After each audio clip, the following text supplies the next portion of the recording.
පින්වතුනි රහතන් වහන්සේලා තුල ගත්ත සංසාරික පුරුදු එකිනෙකා තුල එක එක ස්වරූපෙන් දකින්නට ලැබෙනවා.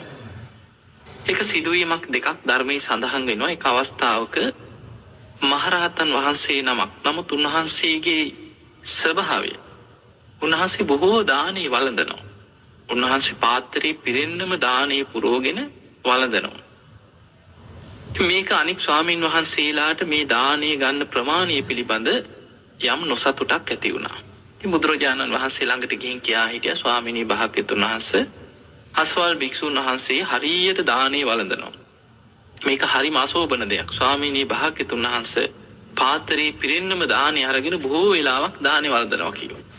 බුදුරජාණන් වහන්සේ කතා කරලා භික්ෂුන් වහන්සේලා ඉදිරිය අහනවා භික්ෂුව ඔබ දානේ වළඳන්නේ ප්‍රමාණවත් ආකාරයෙන්.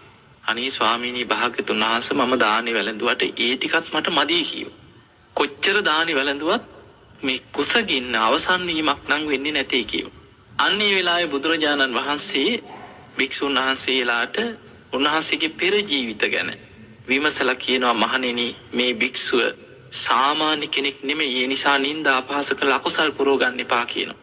කෙලෙසුන්ගේ මිදිච්ච රහතන් වහන්සේ නමක්. නමුත් ආත්ම භාව 500 හස්ති රාජ මහා කුලේ ඇතෙක් වෙලා ඉපදිච්ච කෙනෙක් කියනවා.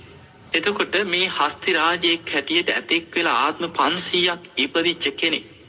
ඒ ඇතිවෙච්ච සංසාර පුරුද්ද නිසා මනුස්ස ලෝකයේ ඇවිල්ලා පැවිදි වුණත් කොච්චර ආහාර ගත්තත් ඒකේ ප්‍රමාණයක් ඇති කියලා හිතෙන්නේ නැහැ. මොකද කුසගින්න කියන එක හැම වෙලාවෙම මතුවේ. අර සංසාර පුරුද්ද.